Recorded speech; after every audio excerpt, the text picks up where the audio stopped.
Just a second, sorry, we've got some space issues. I need to do some. Do you want me to move on for 1 minute? Sorry.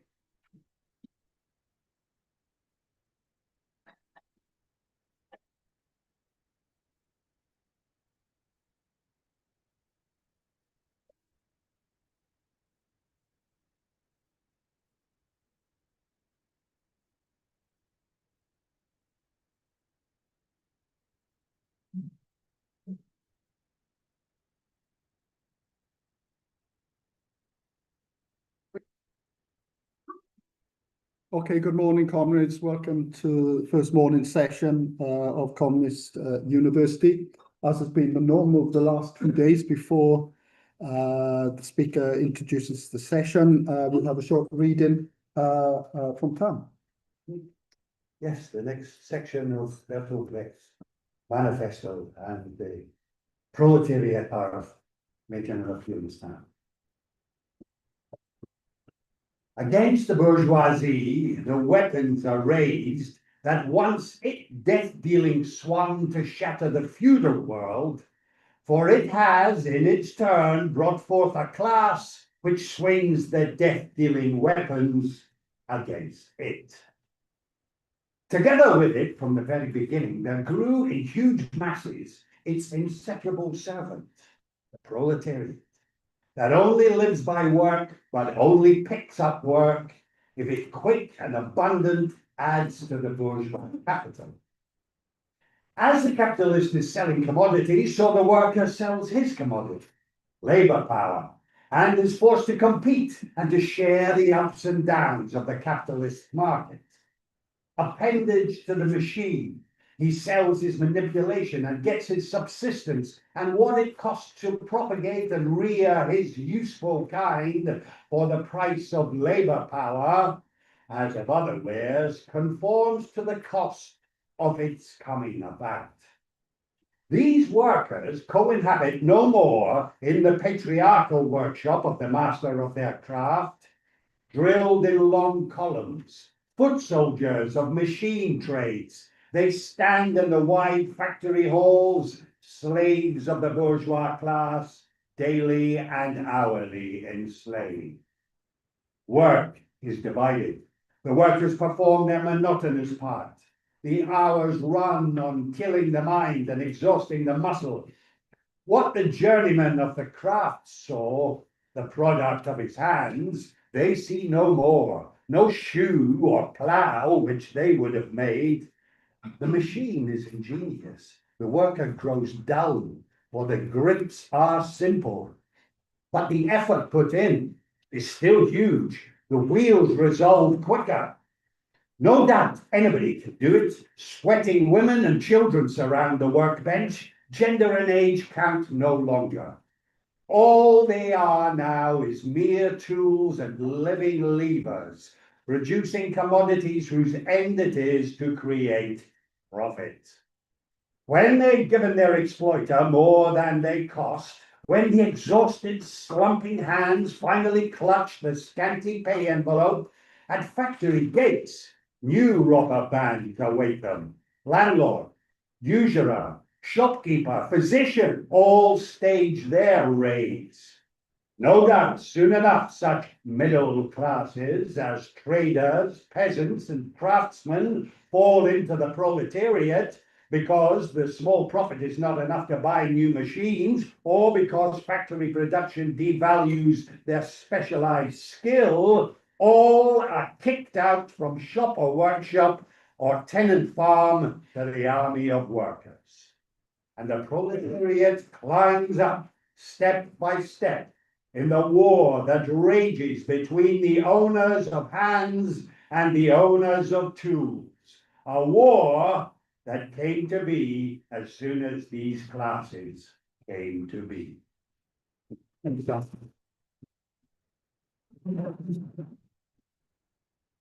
Okay, so the title of this session is called Can We Distance Ourselves from Stalinism? And Lawrence Parker, I'm sure many of you know Lawrence, will be speaking 3/4 an hour, 15 minutes on the topic. So over to you, Lawrence. Thanks, Bob. Well, I suppose my thesis, is that we can't actually take distance from Stalinism and the moral form in which the left has attempted it since the fall of the Soviet Union. We can't do that without returning back to Stalinism itself. That's the kind of thesis. So no is the answer to the question, as I told John on the stairs just now. So anybody who doesn't want to listen to this, you can just go and sit there. Right, but okay, but just to start going into it a little bit more. Stalinism, which is something which I actually call, along with some other people in this room, official communism. It's a phenomenon which outlived Stalin himself. Stalin died in 1954, and after Stalin died, obviously, with the Khrushchev revelations, denunciation, critique, whatever you want to call it, in 1956, the official communist movement did actually distance itself from Stalin. But Stalinism, as we understand it, is generally not used in a scientific form by those parts of the left that class themselves as anti-Stalinist. In general, it's not used in a scientific form. It's become a rather pejorative label that's overused really to denote a kind of repository of unpleasant things. And it's often used as a kind of term in lieu of an explanation. You'll often see articles where you'll see Stalinism, Stalinism, Stalinism. It's often never explained actually what Stalinism is. It's just become as I said, a label for bad things. I mean, if I were to define Stalinism, I'm not going to spend very long on this, but I would use it to denote the system of bureaucratic rule or misrule that was used to deprive the working class of power in the Soviet Union by Stalin and his various successors. The Stalinist system, if you like, did live on beyond Stalin himself, and it was Stalin's system that was even in place during the Gorbachev years, albeit obviously there was the kind of rhetoric of reform and kind of renewal around Gorbachev. But Gorbachev was a successor to Stalin. He lived in the bounds of Stalin's kind of system. But as I said, after 1956, it wasn't necessarily personified in the form of Stalin himself. Uncle Joe became a relative non-person in the Soviet Union. Obviously, you could still find stuff about him, and also he became a relative unperson in the CPGB, in its various journals and in its kind of and its public rhetoric. He generally wasn't referred to. The CPGB, only the Communist Party of Great Britain, the old CPGB, the official CPGB that was formed in 1920. I've looked back and tried to check this. The old CPGB only referred to itself as Marxist, Leninist, Stalinist for a very thin stratum of years in the 1930s, in the kind of late half of the 1930s. But this was dropped away because, of course, Stalin didn't want to be understood as a Stalinist. Stalinists wanted to be understood as Leninists, so it dropped out of the picture. And if you listen to a real Stalinist like Harpel Brar would tell you, Harpel Brar is the leader of the CPGB ML, Marxist-Leninist. He's unfortunately passed away. Some people would think that would be fortunate, but we don't, or we're more gracious than that, hopefully. Harpel Brar told this school many years ago, I don't describe myself as a Stalinist. I don't think Stalin did anything very revelatory in the sense that he was just defending what Harpel Brar called Leninism.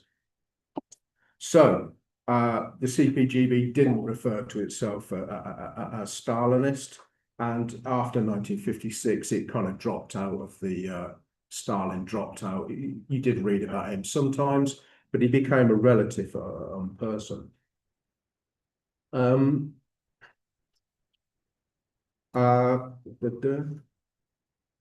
So just to introduce this, I want to first of all give an example of what the overusage of the term Stalinism.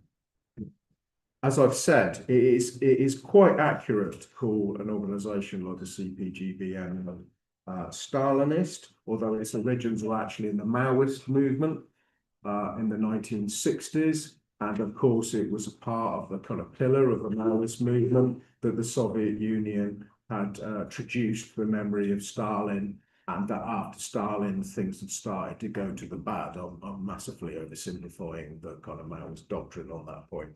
And so basically, there was a whole heap of ML, Marxist-Leninist parties that were Maoist, and they were all broadly kind of Stalinist. There was a few exceptions in the US and this country that had a more critical kind of understanding of Stalin's history. But in general, yes, these are Stalinist, and the CPGB-ML is Stalinist, and the Bra family, which runs it as a kind of personal kind of dynasty along North Korean kind of lines.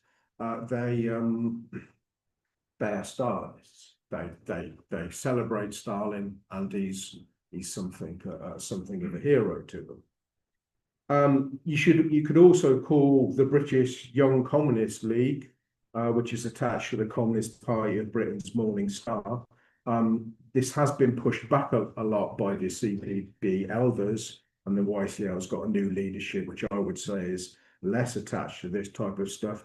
But you would have recently called that Stalinist, given that they went on public demonstrations that shouted Stalin's names. They venerated him as a revolutionary leader, and in their ideology, as it's developed, as you can find on the YCL website, they've actually incorporated a lot of the CPGB-ML's kind of Maoist world understanding. If you actually look at it, it's a bit of a muddle, it's a bit of a mixture, but there's been a kind of leftward shift in the sense that Stalin is not being obviously proclaimed as a bureaucratic misleader of the working class. He's being proclaimed as a revolutionary leader, and they look to the kind of more blood-soaked kind of transformation that kind of Stalin enacted. They kind of look to that and don't want that written out of the historical picture. Quite accurate then, really, to call some elements of particularly the left of the YCL, the kind of ones kind of I know or I've been in contact with a bit, and I know there's been some other kind of contact. They will be Stalinists of one stripe or another. So it's just a quite accurate label.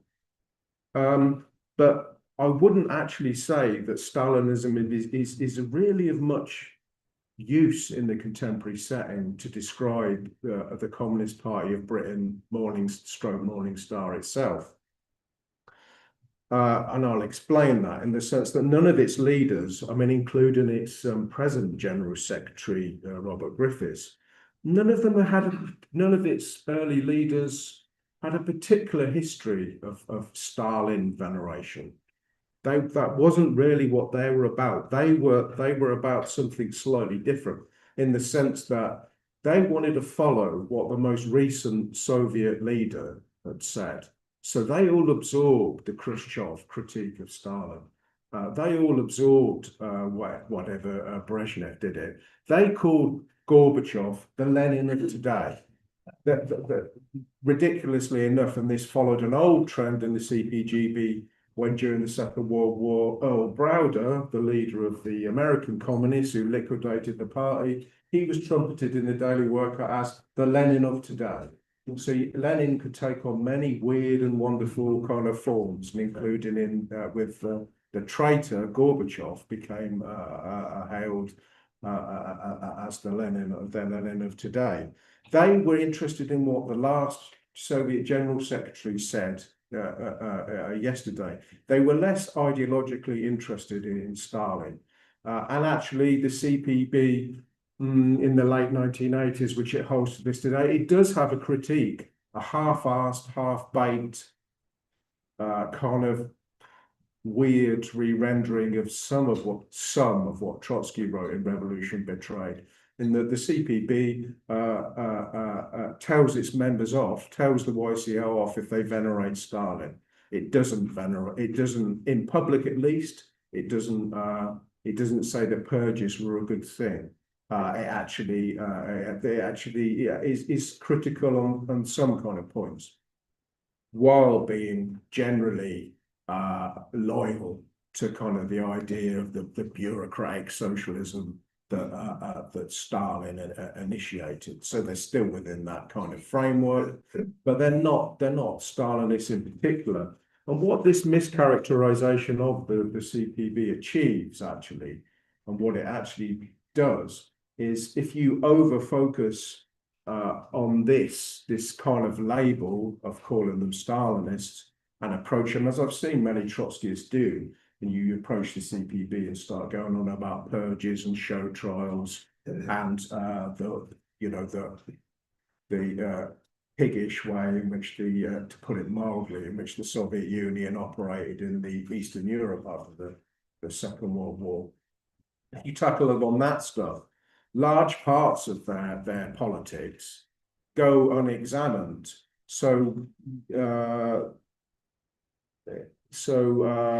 the CPB actually has many politics which it shares with the rest of the left.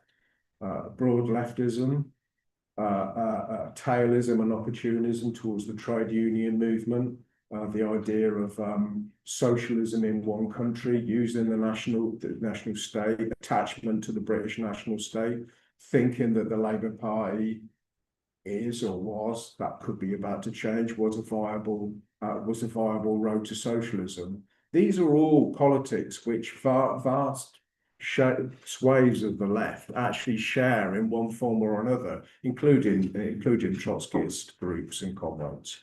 So actually that goes unexamined, and we get lost in this kind of label, which kind of half applies to the CPB, but it's not a very accurate. It's not a very accurate description of their politics, and it wouldn't allow you at all to understand why the CPB leadership pushed back on its young comrades shouting about Stalin on demonstrations. Okay, why is that? And I think actually during its recent period of partial kind of regrowth, that seems to have stalled a bit now, the CPB has actually absorbed quite a lot of Trotskyist, ex-Trotskyist comrades as well. A lot of them have found it and they think, well, if I'm going to be a broad leftist, if I want to fucking arse on about like trade union struggles and tailing strikes, I might as well join the CPB, because they're one of, if you don't like the SWP, there's your biggest opportunity. So it's not, so again, but this is an example of the way Stalinism becomes overused to the point in which it's useless. I don't use Stalinism to understand, to analyze the CPB in particular, although it's got a certain historical kind of reference kind of point. And there has been in the past, I kind of know, if you get them in the pub and you get a fucking few pints of them, then yes, you might get a few hoary old tales of Trotskyite, I should say, Trotskyite renegades in the 1930s. But you'll have to pour a fair amount of ale down their necks before you get that shit out of them. And in general, it doesn't happen these days. They, like the rest of them, they become much more cautious and much more timid about that type of stuff in public, because the nature of their organization has partly changed. But this type of this moral kind of dismissal of Stalinism, this just saying, I don't want anything to do with Stalinism, I'm going to take a moral distance from it. Thou shalt not engage Stalinism in any of its kind of forms. This kind of methodology, I'm afraid to say, doesn't come from materialist dialectics at all. It comes from Kant, actually, and it comes in Kant's critiques. what can, and I'm not going to go into, you'll be really relieved to know that I'm not going to go into a long explanation of Kant. I'm going to give you a simple, very bog standard, which hopefully won't be too confusing. But for Kant in his critiques, particularly at the end of the Critique of Pure Reason, which is the first of those critiques, Kant has come to the conclusion that actually there's not an awful lot you can know about the world. And actually reason, rationality, doesn't actually give you the means to actually understand the world, parts of the world, which Kant calls the things outside us, things in it, things in themselves, the thing in itself. Kant doesn't think you can know much about that. Kant calls that the noumenon, the unknown, the kind of out there. And so you can know the phenomena which are in your head. Doesn't mean you can necessarily understand yourself, but you can know the phenomena which with you experience the kind of world. But the world outside is a little bit of a mystery for Kant in the terms of the pure reason can't understand it, rationality, logical thought. It can't really understand that. Thank you. What Kant does actually say is that reason does have a role in terms of morality, in terms of which he equates, if you express a moral point of view and how the world ought to be, you're expressing your freedom. And Kant, and backed up by your belief in the supreme being, belief, you don't know he's there. I presume it's a he in Kant. You don't know the supreme being is there. You can't know that. You can't know God, but you do have a belief in God, and this underpins that your moral kind of standpoint on the world and your pursuit of morality. But the way Kant conceives of morality is not how you might think. So say if you have a moral injunction that meat is murder and that thou shalt not eat meat, if you have a moral injunction like that, for Kant, this is, you decide that as part of your reason, as part of a rational inquiry. It's not enacted in your existence really in the world, because Kant would call that just contingent and empirical, okay, and he'd see that as flawed. So, for example, my grandpa in the 1940s, he trained as a butcher before he went to work in a foil factory. He was trained as a butcher and he did butchering meat all his life. My grand swore off eating meat for 2 weeks in like 1947 or something, because he went on a visit to an abattoir, okay? So he said, no, I can't eat meat. But for Kant, that's not morality. That's just a contingent thing that my grand made because he fucking hated the sound of 20,000 screaming animals. It's not a moral choice. It was something that he reacted to. But for Kant, morality in Kant's weird world, morality is not like that. You do it purely resolved from the world, and you decide as part of your rational thinking, I don't want to eat meat. Meat is murder. Thou shalt not eat meat. Okay, that's how you decide it. It's nothing contingent in the world. But this is really strange, actually, because the pursuit of this pure morality actually leads in the end to morality. And I'll give you a few examples of how that might be.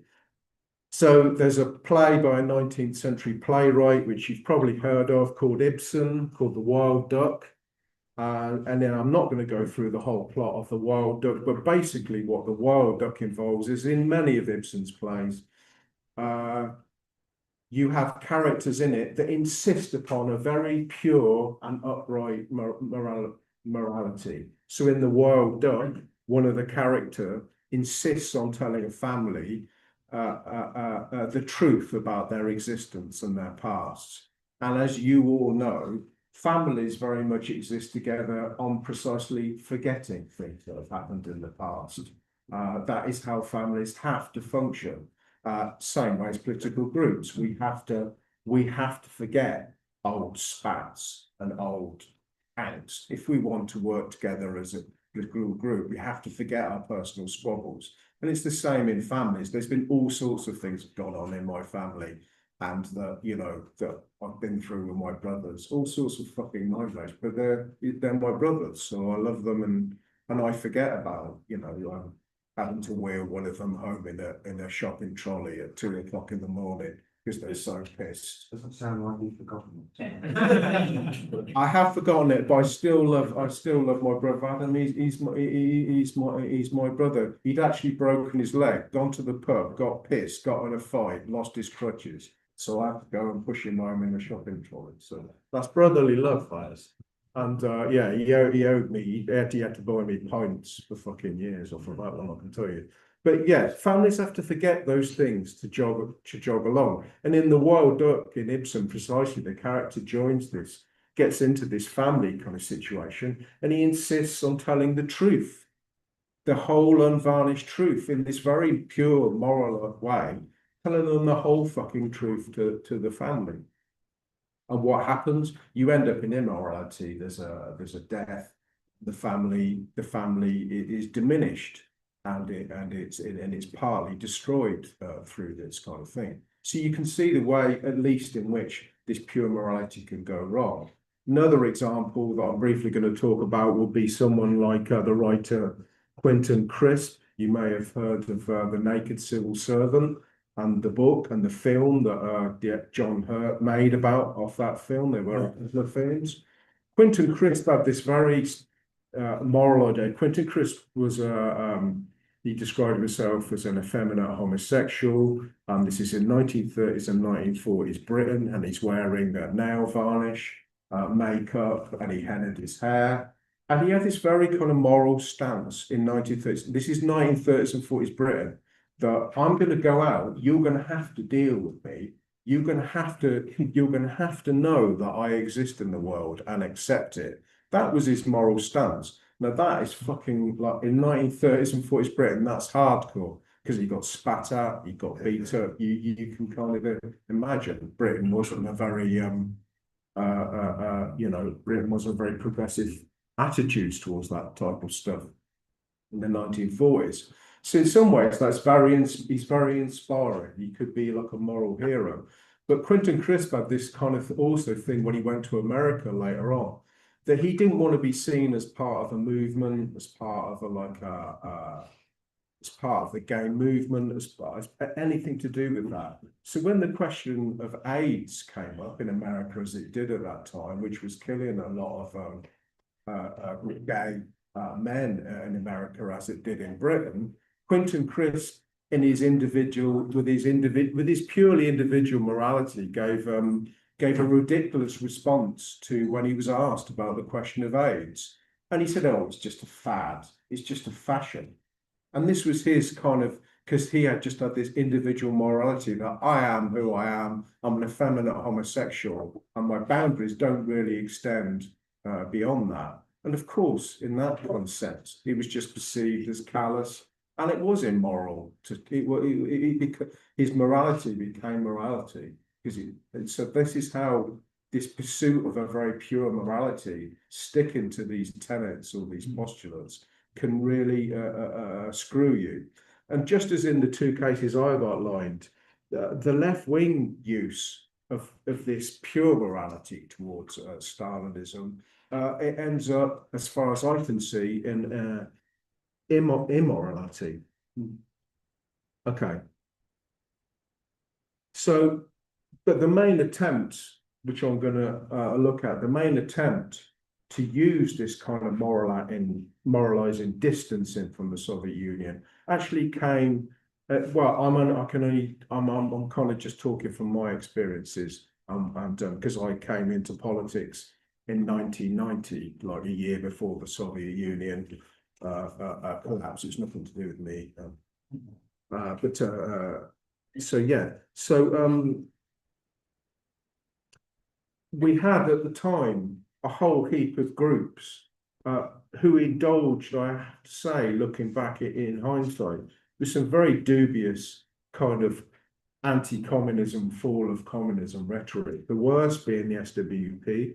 The SWP had already kind of tested out an act of moral distancing in the sense that they labelled the Soviet Union as state capitalism, which I understand that there was a book by Tony Cliff, and that there was an analysis kind of made, but the way in which, when I first came across the SWP, it was used as a finger wagging thing. It was used as a slogan. That was my experience of it in when I got into politics. State capitalism. So it's moral. So it instantly distanced from you because you've called communism. It's kind of opposite, and I don't think state capitalism is an accurate depiction of the Soviet Union, which I won't go into. Militant had an incredibly stupid line of reasoning, really, that after communist regimes had fallen, their idea was get ready for the Red 90s, okay? Which was a really silly prognosis, again, which implied that the Soviet Union had like nothing red about it at all, and the Socialist Party basically ended up in a situation far from it being the Red 1990s. Their organization had like disintegrated, partly disintegrated by the end of the 90s. So yes, their kind of rhetoric, it ignored the Soviet Union. Yes, we know that there was a bureaucratic counter-revolution in the Soviet Union, but it ignored the fact that the Soviet Union was the product once of a successful revolution in 1917. The Revolutionary Communist Party Living Marxism group that I was a supporter of during this period, they made the fall of the communist regimes in the East over into an idea of it was a universal hymn of praise towards revolution. They ignored the anti-communist content of those transformations in Eastern Europe in the late 80s and in the Soviet Union in 1991, and they saw this as a 1905 movement. So this was a 1905 movement, and revolution started. Get ready for the revolution that's coming to the West. That was their standpoint. But all of the Trotskyists left really thought that after official communism had fallen, they thought their time had come.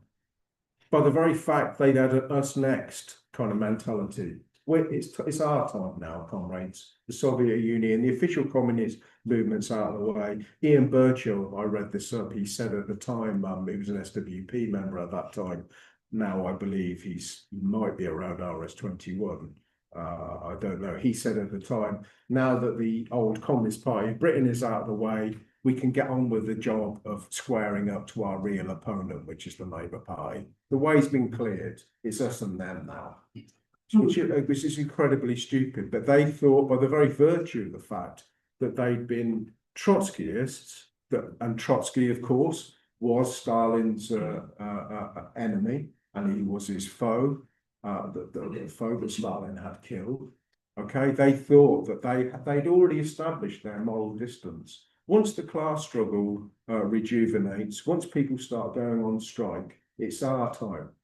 I can tell comrades, and you probably won't be surprised at this, that it really, really wasn't like that. Selling Trotskyist papers on a high street in Oxford, Core Market, where I used to sell Living Marxism, and the next step, it was completely fucking bemused. It was completely, the public, all they said to us, when you went up to the public, you could still recruit people, like young people still interested in all that kind of stuff. But in general is, why are you fucking lot still here? Surely your things all fallen to the ground. It is obvious that Trotskyist organisation had established no moral distance, that British working class people saw you as part of the problem, as part of this thing that had collapsed. No moral distance had been established whatsoever. And all sections of the left, whether they be Stalinist, Maoist, Trotskyist, Labour left, they've all declined materially. Their audience has shrunk. They're all smaller, and most of them are more deluded since the fall of the Soviet Union. So it's actually, and even then, we've had recently, as I've said, we've had the return of young people identifying with Stalinism. It's actually, and you could, when the Trotskyist left had to react to the YCL and its readoption of Stalinism. You could kind of read the horror in between the lines of these polemics that they were forced to be having to write, them having to come to terms with it, that fuck, we have failed. This is the retribution for talking shite through the 90s that Stalinism kind of returns.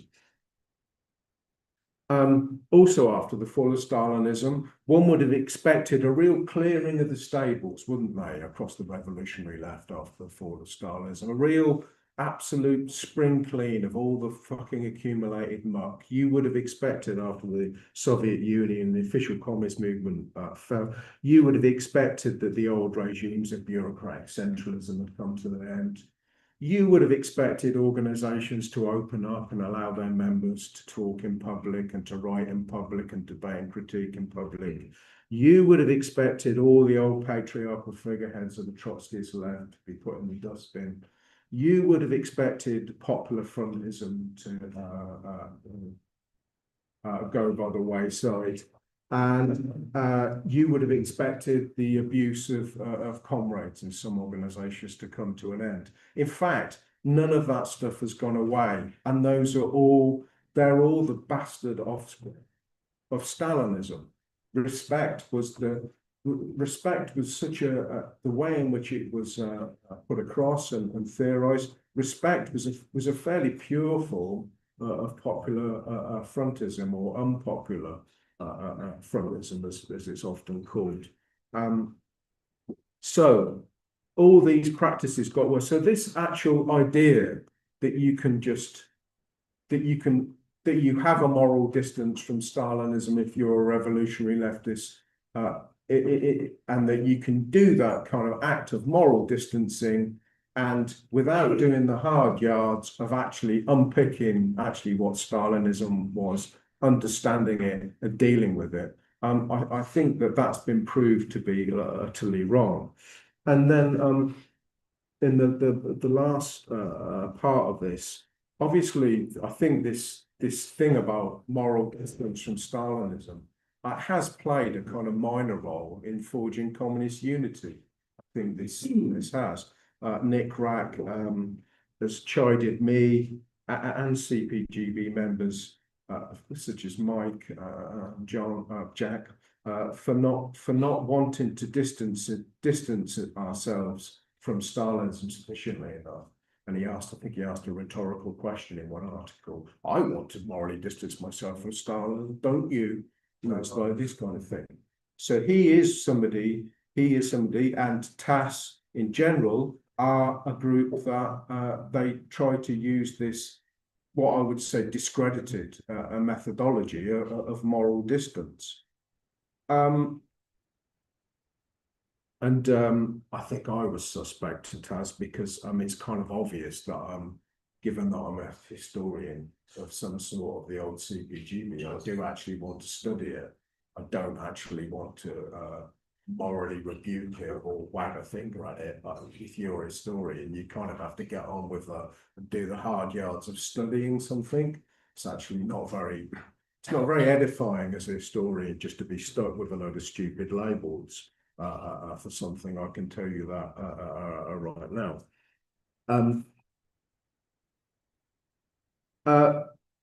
But this became apparent, and it's had a practical impact, I'd say, because when in one of Nick Rack's postage stamp articles on his website, they're about that long, but he talked about the history of the CPGB, and I think what he was actually getting at, and it would be better if he'd have been honest about that, he was getting at, I did a number of talks with Jack and Mike, with Mike I've also done for Y Marks on the history of the CPGB. And obviously that caused some discomfiture. It obviously caused, because I think the kind of message that at least me and Jack, I think, were trying to get across during those Y Marks talks was that we found the CPGB of 1920 pretty inspiring in the sense of forging communist unity, because precisely the CPGB of 1920, for all its kind of many faults and many things, showed a number of different factions, different personalities, some of who fucking hated each other, getting together and forming the CPGB, an organisation that was bigger than the sum of its parts, and in which people agreed to be in a minority and agreed to lose and didn't split when they lost the battle. Particularly, I'm thinking of comrades in the early CPGB. They lost the battle over affiliation to the Labour Party. They didn't want to affiliate, but they stayed in the party. They accepted that they were in a minority. Anybody with a shred of common sense would and you're engaging in a process of communist unity, you would see that as quite inspiring. But we know that most of the revolutionary far left don't find that inspiring at all. They don't find it inspiring at all because they want to keep their separateness. Precisely, they want to retain their kind of they want to retain their own sects, their own organisation, and their own modes of operation. And so so Nick responded to all this by saying, and just said, oh, well, I'm not interested in the history of the CPGB because it's Stalinist history. Stalin wasn't around in 1920. He was around, but he wasn't, you wouldn't read about, you have to go, and I think it's not until 1920, I can't remember when it is. Stalin doesn't get mentioned in any CPG journal between 1922. He wouldn't have been known. Of course, the Comintern was a deformed organisation in terms of the way in which it was organised in a militarist fashion. I know that. As I said, the CPG was not without faults. But calling this a Stalinist history is absolutely absurd. And this is like looking through the wrong end of the telescope at something. And as I say, Taz isn't interested in the history of the old CPGB. It doesn't think, as you heard the other day, there are apparently no historical examples that are worthwhile. Marx and maybe some of Marx, but Lenin and the Bolshevik, no, that's not really interested in that. And so, but if you're not interested in 1920s CPGB, then it weakens your ideological perspective on unity, and that's effectively what I think you've kind of experienced. That's what I found inside Taz was exactly that. That I just found an unserious attitude to unity when it came down to the really like crunch point. Are you prepared to be in a minority? Are you actually prepared to fuse? No. That's why I clicked it. I think this also, and I'm not going to go into this in any length. I'm not an expert on the transition of socialism to communism. I'm not an expert on that, so I'm not going to say too much about that.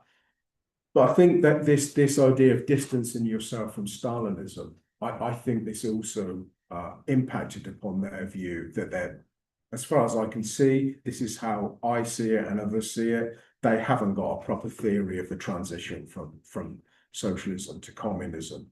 It's just the kind of and the immediacy of the maximum program. They don't seem to have a theory of it to me. As I say, I'm not an expert on it, but I think it's this idea of moral distance from Stalinism that's kind of infected that as well. Because obviously the Soviet Union did talk about, Soviet ideologues did talk about this kind of transition from socialism to communism in their stages and their steps. And obviously this was written about in Soviet literature, and I've read some of it, but I'm not an expert. But perhaps others could comment on that. But my impression from that it was this idea that we must have something completely different to what happened under Stalinism, moral distance, and I think that again makes you into a fool. I think if you use this idea in that way. The final way in which I saw again, we're looking at an organization which says that it doesn't want to repeat any of the failures of Stalinism. When the TAS program was unveiled to TAS members inside the organization, we were told, and I believe him, Ed told the TAS members when it was unveiled that in writing their draft program, that they'd put this program through some type of computer kind of program which would assess how easy it was to read, and they put their program through it, and they put the CPG's draft program, and they came back and said, well, the CPGB's PCC's draft program that's got a difficulty rating of like 84 out of 100. I'm making it up, I can't quite remember. We put ours through, and so it's only like 27, so it's really easy to read. What actually happened during that meeting, which I will cherish forever, is the majority of the TAS members in that meeting, rather hilariously, turned round and said, even ones I didn't expect it, and this wasn't me and Chris Strafford, the fucking use, the CPG, the agents or whatever we were alleged to be. The majority, people who weren't very sympathetic to our politics, all turned around and told Nick, Ed, and Sarai that this was completely patronising. And by the process of making it simple, they'd actually made everything more opaque because nothing was actually contentious. So this is a dark method. But there's this method which they got of talking down and making things simple. Where does that idea, it doesn't just originate the idea, but who elaborated that idea in the British Labour movement in very succinct form, the CPGB. And it was during the third period, actually, when they made a decision as they were going into the third period, that they were going to turn their backs on the advanced workers they'd been chatting to in the National Left-Wing movement and in the Labour Party and in the ILP.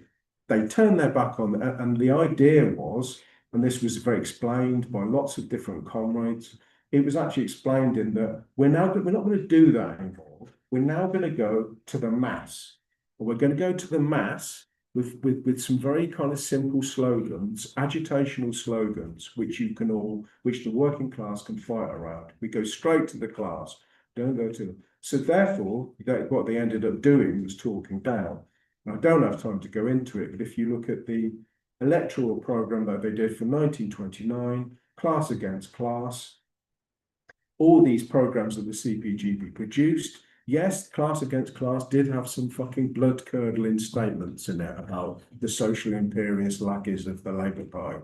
But all these things had sections of very immediate demands, and which I can't, no job losses, I'm making it up.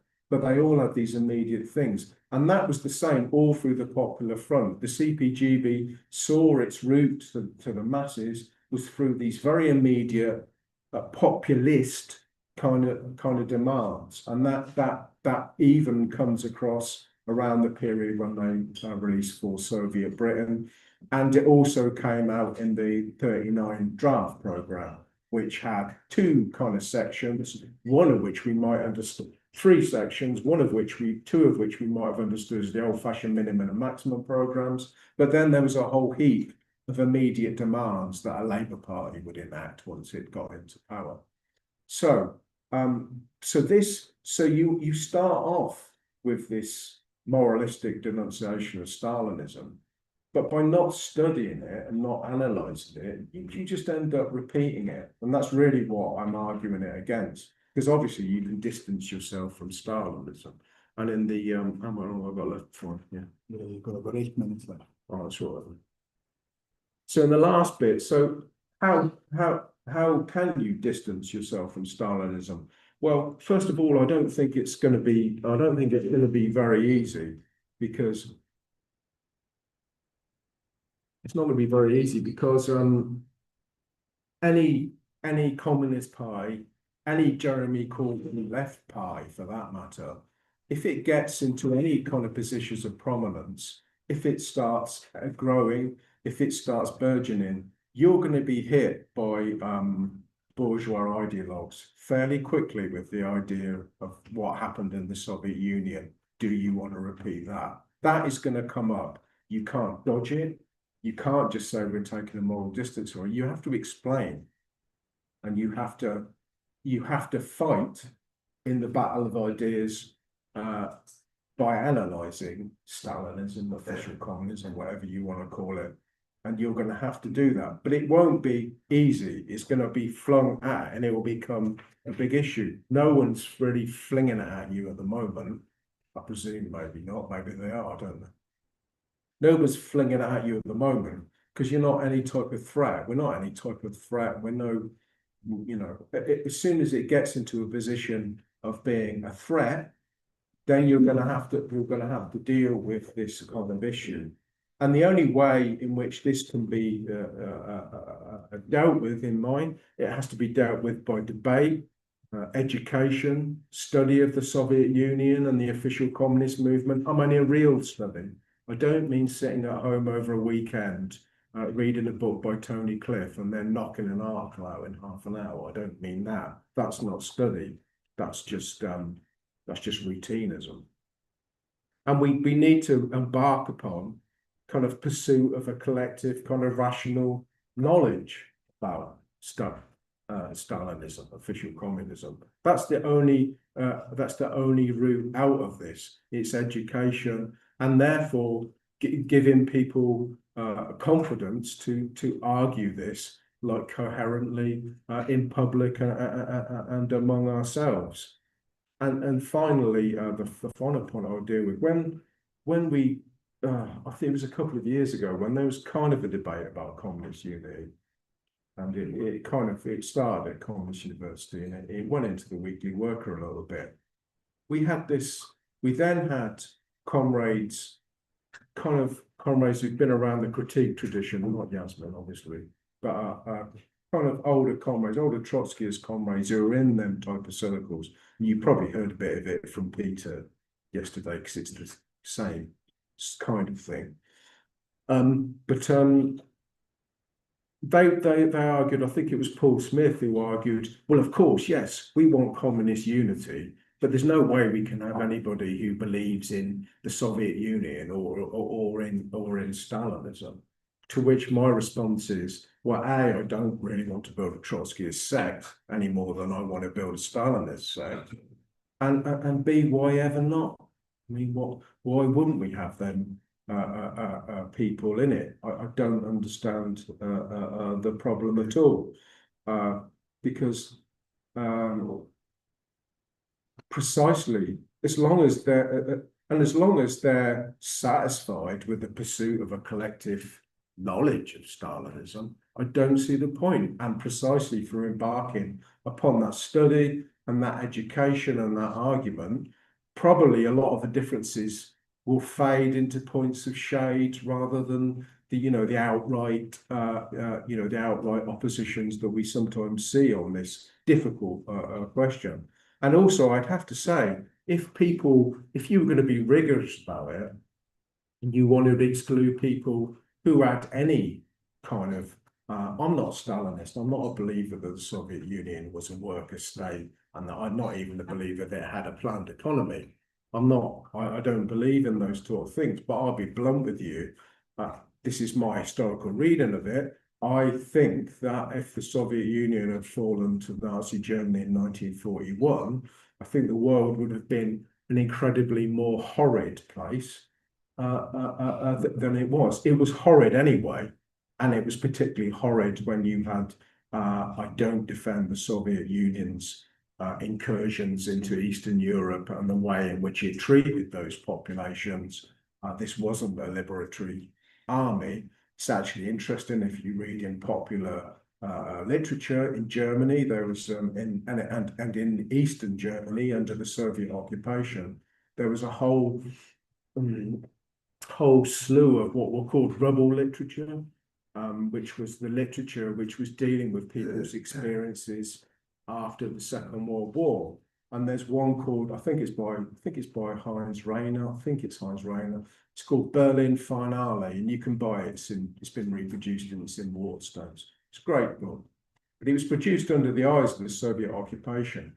And the last scenes, and I'm going to spoil the ending for you, the last scenes are truly like horrifying, because these group of communists and socialists who've been underground in Nazi Germany, they're in Berlin as the Soviet Union army arrives. And the end of the Battle of Berlin, it ended up being fought underneath the city in cellars as the Red Army rooted out the last vestiges of the SS. Sorry, I don't mean to make that sound all valedictory. I didn't mean to. So, and they're literally on the other side of the cellars. So the cellar wall gets knocked down, and the German comrades who are socialists and communists, some of who've been in prison, they say, Tovarich, Tovarich, Tovarich, and put their hands up. And the Russian soldier says, Nix, Tovarich, give me your watch.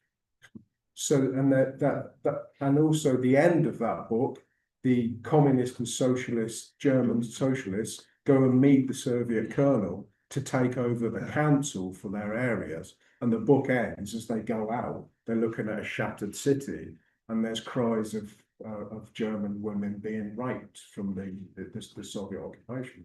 So I hear that, and the human experience of Stalinism was horrendous, but I do actually believe that the world would have been even more horrendous if the Soviet Union hadn't defeated Germany. But presumably you don't want to exclude me for that. That's what I'm kind of saying. But it's also this, and these are very common, these human. It also happened in the British Army. Many of the British Army soldiers, I'm going to wind up here. Many of the British soldiers who went to Germany had a very heroic idea of the Soviet Union when they went over there, because they were leftists. They were. Some of them were communists. Some of them were Labour leftists. They went there, and there's a very famous story by Alexander Barron, who used to be in the Labour League of Youth and was a kind of communist sympathiser, about a soldier who went to, and he saw the Russians in Germany, and it's about them meeting up together and talking about what had happened.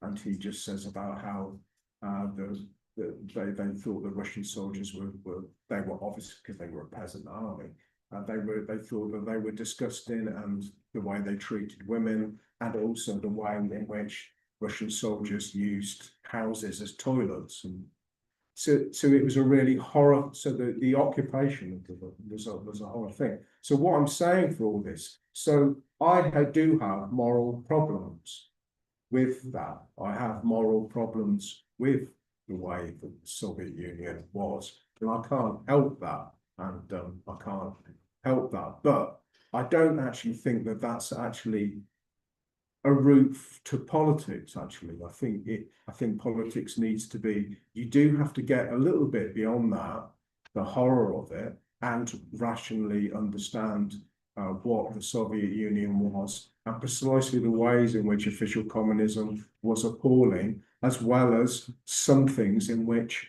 the British Labour movement was stronger when we had a communist party.